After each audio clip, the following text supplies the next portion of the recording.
Since the age of 18, when I was recruited to serve in the IDF, I have been trained to operate a weapon. From today, I will start to carry a personal firearm in my daily life, something that until October 7th, I didn't feel the need for.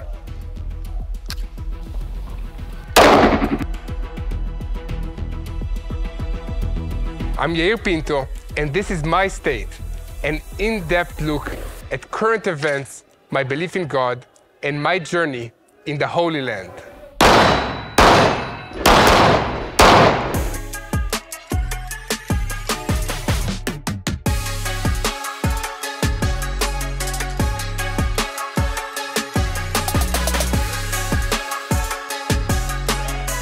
I will never forget the first time I held an M16 rifle when I was a young soldier in the IDF. Our commanders spent hours teaching and shouting at us about the purity of arms, which is among the core values of the IDF. We had to memorize these principles and recite them together multiple times throughout the day as we stood at attention. These principles refer to the fact that a soldier or a member of the security forces in Israel will not shoot an innocent person or harm a helpless person, meaning that an IDF soldier will not harm people who are not combatants. For 3 years, during the second Intifada of the early 2000s, many Israeli adults carried a firearm everywhere they went. Soldiers never went anywhere without their rifles, and most civilians carried pistols. After the second Intifada ended in mid-2004, the sight of people carrying weapons slowly became less common, but many people continued to carry them, and occasionally flare-ups of terrorism were accompanied by a surge of people seeking firearms license. But not me. Until today, I didn't feel the need to carry a weapon every day. But the events of October 7th changed all of that, and not just for me. 300,000 Israelis have applied to acquire a firearm since October 7th. This is 7 times more than applied in all of 2023 combined. The ranges where the required training takes place work from early morning until midnight. The phones at these places don't stop ringing, and you still have to wait more than 1 month to make an appointment. In addition to this, recent events have aroused great concern among masses of Israelis. Accordingly, there is now a surge in applications for the issuance of a license to carry weapons, meaning that between 8,000 and 10,000 new applications for the issuance of a license are submitted to the police every day.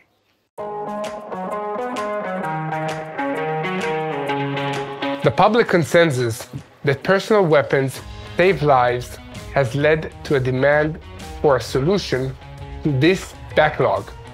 The public expects a reasonable response to the hundreds of thousands of citizens who are demanding to exercise their right according to the law to bear arms. In order to understand the Israeli government's position on the issue of carrying weapons, it is essential to review at least a little of Israel's historical background. The first of these issues we look at is the historical memory of the state, beginning with the establishment of Israel in 1948. This event was accompanied by significant security challenges, starting with a period of rioting and terrorist attacks against Jews by Palestinian Arabs as the British were getting ready to leave, followed by an invasion by the regular armies of 3 neighboring Arab states the day after the last British forces were withdrawn. The State of Israel, or rather its citizens, developed a collective feeling of self-reliance and commitment to maintain the security of this country out of the shared experience of fighting for the independence with their own hands. For many years, Israelis were soldiers from the age of 18 to the age of 50, and they were required to have their service weapons with them at all times when they were on active duty and when they went back to visit their families in their houses. Many times, a terrorist attack would be stopped by armed IDF soldiers who are home on leave and manage to just miraculously be in the right place at the right time.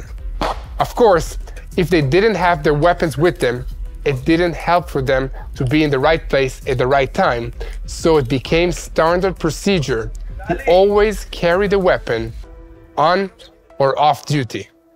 This brings me to the second reason, the fight against terrorism. Israel has always faced significant security threats, especially from terrorist organizations.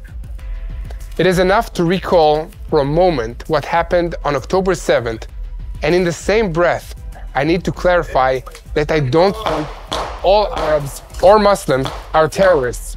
But more than that, the narrative being told is that Hamas only killed Jews on October 7th. This is completely false. As far as Hamas is concerned, there is no difference between an Arab Israeli and a Jewish Israeli. They are all part of the Zionist entity. That is why Hamas murdered more than 20 Arabs and kidnapped 5 others on October 7th.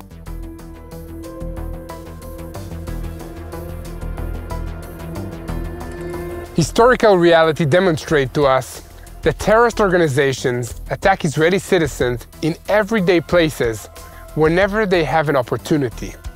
After October 7th, something in every citizen's sense of security was damaged, no matter where they live in this country. If there was such a security failure in the communities adjacent to the Gaza Strip, it could happen anywhere. Like everywhere else, I always thought that the border between Israel and the Gaza Strip was closed and Israel was safe. But when this border fence was breached in such a brutal way, it raised many questions and challenged the rest of the assumptions and illusions about our safety. Suddenly, I found myself considering that before this, maybe I didn't need a weapon to defend myself because I trusted the government to protect me. But now, I'm deciding that I should be part of the ongoing defense system, not only as a soldier when I'm going to my reserve duty, but as a regular citizen, even when I'm living my regular day-to-day life.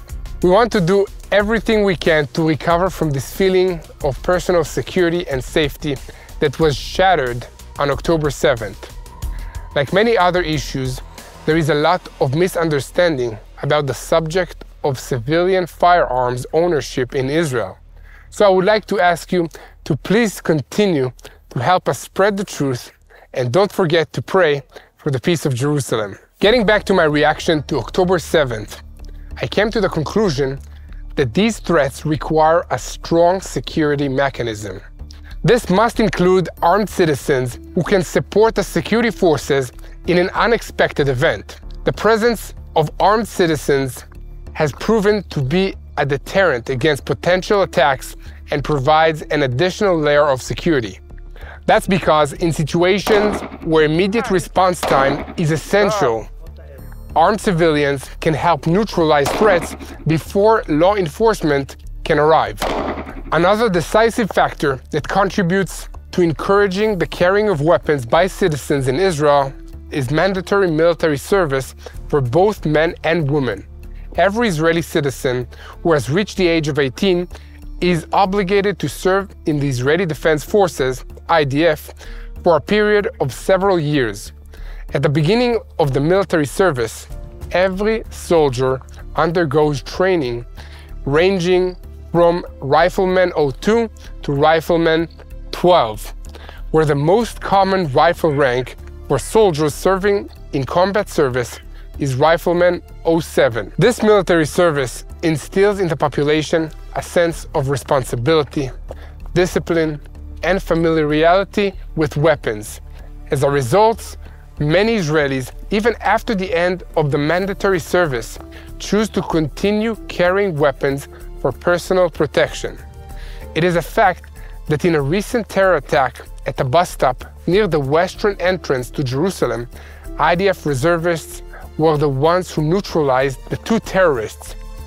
According to the police, they prevented a massacre since over 30 people were present at the bus stop at that time. Another recent attempted terror attack was also broken up by armed IDF reservists. The reserve fighter from the first attack was on his way home after fighting in the Gaza Strip. As he was traveling to his home, he encountered an armed terrorist and neutralized him. And in the second case, another fighter was on his way back to the unit that he fought in inside the Gaza Strip. And on the way back to the base, he was in the attack and responded using his personal weapon in order to neutralize the terrorist. It is important to know that although Israel encourages citizens to carry weapons, it is not a free-for-all policy. The government maintains strict regulations and extensive training requirements to ensure that only responsible individuals are permitted to carry firearms. One cannot simply walk into a store and buy a firearm or ammunition. In Israel, owning a personal firearm and ammunition is not a right, but a privilege. Those who wish to acquire them must first acquire a license from the Israeli Ministry of Internal Security. The licensing process is strict and includes thorough background checks, mental health assessments, and practical training. These steps create a balance between individual rights and public security. Is that one does not simply get the license, it must be maintained. Periodic reviews of the license holder are required, and the license holder must regularly attend training seminars, practice shooting at an authorized range, and undergo safety evaluations. Failure to adhere to these guidelines can lead to the immediate loss of the license. To sum up, owning a gun in Israel is a big responsibility. It is not only about the right to protect yourself and your family, but also about understanding the potential risks and consequences. Responsible gun ownership means handling guns safely, storing them securely, and using them legally. It is about respecting the power of the weapon and the potential damage it could cause if misused. Let's go back for a moment to the term purity of weapons. This term is a unique Israeli invention. It first appeared in the public discourse in 1939 against the background of the increasing Arab threat to the Jewish settlement in the land of Israel, during which approximately 400 Jews lost their lives. Among the Israeli Jewish public, at that time, a heated debate took place about the appropriate ways of responding to the Arab terror.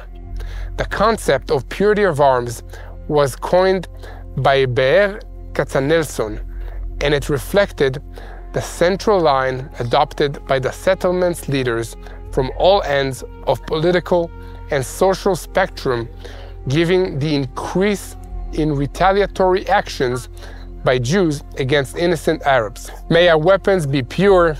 We learn weapons, we carry weapons, we stand before those who rise above us, but we don't want our weapons to be stained with clean blood.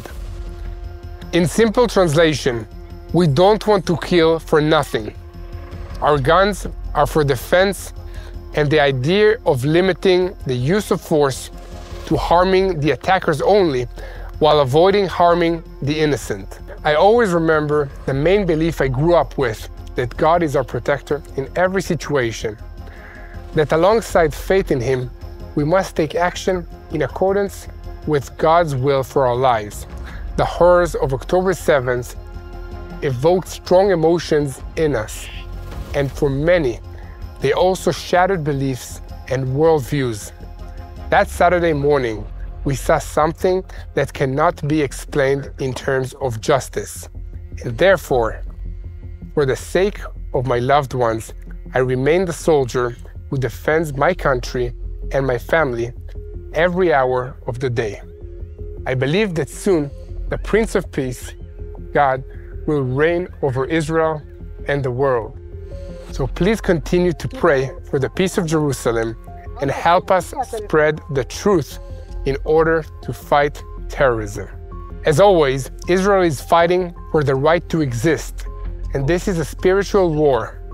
Israel's existence symbolizes God's faithfulness to the Jewish people and to each and every one of us who believe in Him. And the enemy is trying to destroy Israel in order to break God's covenant with His people. This will never happen because God is on our side. Please join us by sharing the truth. Share our content on YouTube, follow us on social media, and please continue to pray for the peace of Jerusalem. Hello, this is Mati here in Jerusalem with TBN Israel. This is Yair Pinto from TBN Israel here in Jerusalem. TBN Israel is keeping viewers informed with Israel-focused news, culture, and what God is doing in this land. Support TBN Israel today online at tbn.org/Israel. Thank you.